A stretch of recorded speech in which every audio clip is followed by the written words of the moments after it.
Bonjour à toutes et à tous. Bonjour. Je me présente, donc Albert Auriol, responsable de la formation en alternance au sein de l'École Lumière, et je vous présente Stéphane Guillemet, régisseur général, qui est à mes côtés. Stéphane est le référent, co-référent avec Didier Carrel, donc de la formation en alternance régie de fiction. Et aujourd'hui, nous allons vous présenter les contours de cette formation, les contenus, le dispositif en alternance et le dispositif d'accès à cette formation. Alors, Stéphane, est-ce que, dans un premier temps, tu peux déjà nous dire en quoi consiste le métier de régisseur général? Et quels Alors, sont les métiers d'ailleurs autour de la régie? le métier de régisseur cinéma, c'est la personne qui organise toute la logistique d'un tournage. L'obtention des autorisations, la gestion du matériel, l'accueil des équipes sur les lieux de tournage, les déplacements, la restauration, euh, toute cette logistique pour que le film se déroule dans de bonnes conditions. Donc, autour du métier de régisseur général, il y a d'autres fonctions. Il y a une équipe.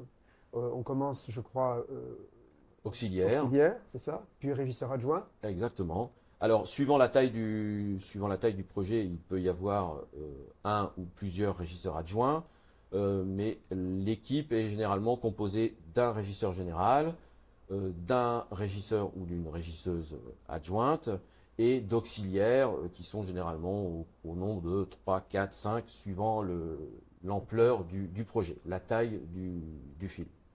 Alors, est-ce que tu peux à présent nous expliquer quelles est les grandes lignes du contenu de la formation euh, qui dure donc un an et qui est sur un dispositif de 3 mois à l'école, 3 mois en entreprise, 3 mois à l'école et 3 mois en entreprise? Alors, pour la période de formation à l'école, le grand plus de cette formation, c'est que la promotion va être de petite taille, environ 8 alternants, ce qui va permettre concrètement de faire des exercices sur le terrain, d'emmener cette promotion directement au contact du lieu de tournage et d'appréhender le travail de préparation d'un décor, se poser les questions où est-ce qu'on va garer les camions, où on va faire déjeuner l'équipe, qui peut être une petite ou une grosse équipe, et où allons-nous préparer les comédiens, ce qu'on appelle le HMC, où vont-ils être maquillés, habillés, coiffés. Je crois que tu as souhaité dans cette formation, est donc très pratique, euh, donner la possibilité de rencontrer et de faire intervenir tous les professionnels avec lesquels vous travaillez habituellement. Est-ce que tu peux nous en dire plus là-dessus? Oui, durant la période à l'école, on va pouvoir rencontrer les principaux acteurs de la filière et les personnes en charge de l'accueil des équipes de tournage, que ce soit au niveau de certains ministères, au niveau du pôle cinéma de la SNCF, de la RATP, rencontrer les personnes et les équipes en charge des tournages de films sur la ville de Paris, mais pas uniquement, rencontrer également des acteurs en région, tout ça pour vraiment donner une vue d'ensemble des intervenants et des acteurs que côtoie au quotidien le régisseur. Alors donc, aux côtés, après la période en école, il y a la période en entreprise, donc qui est d'une durée de 3 mois sur 2 temps, hein, 2 fois 3 mois. Alors, le cinéma est avant tout un métier d'intermittence qui est très lié à la durée des projets.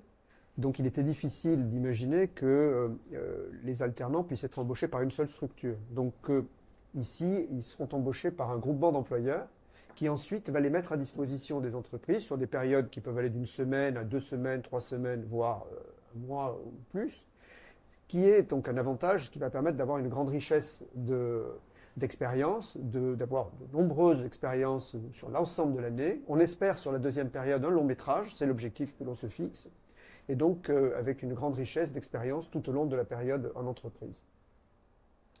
Est-ce que on peut parler peut-être des conditions d'admission comment est-ce que ça se passe?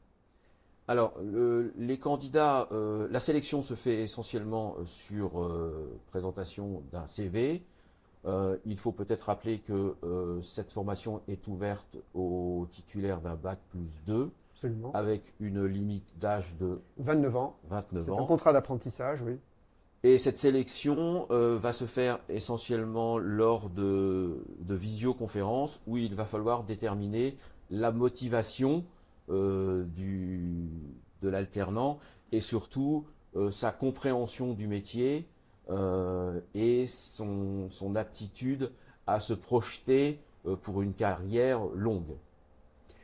Alors, vous précisez sur l'alternance, donc c'est un contrat de travail, c'est-à-dire que dès le premier jour, à l'arrivée à l'école, on est donc sous contrat de travail pendant toute la durée, pendant 1 an. Donc on est payé selon les barèmes que vous trouverez sur le portail de l'alternance en fonction de votre âge. Donc on est payé tous les mois, ça tourne à peu près aux alentours de 1 000 € par mois. C'est donc la durée légale d'un contrat de travail avec 5 semaines de congé, en général pendant les périodes à l'entreprise, et une formation entièrement gratuite, bien entendu. Donc c'est le système traditionnel de l'alternance. Voilà, donc les grandes lignes de cette formation, et donc nous sommes ravis, nous serons ravis d'accueillir donc de nouvelles candidates et candidats pour cette rentrée à venir qui aura lieu donc début septembre 2026. Oui, parce qu'il faut rappeler que ce métier est bien évidemment ouvert aux hommes et aux femmes. Il y a autant de régisseuses que de régisseurs en France et on essaiera D'ailleurs, oui, de respecter une parité, parité. Suivant les sélections qui seront effectuées au moment des visioconférences. Absolument. Voilà, merci beaucoup.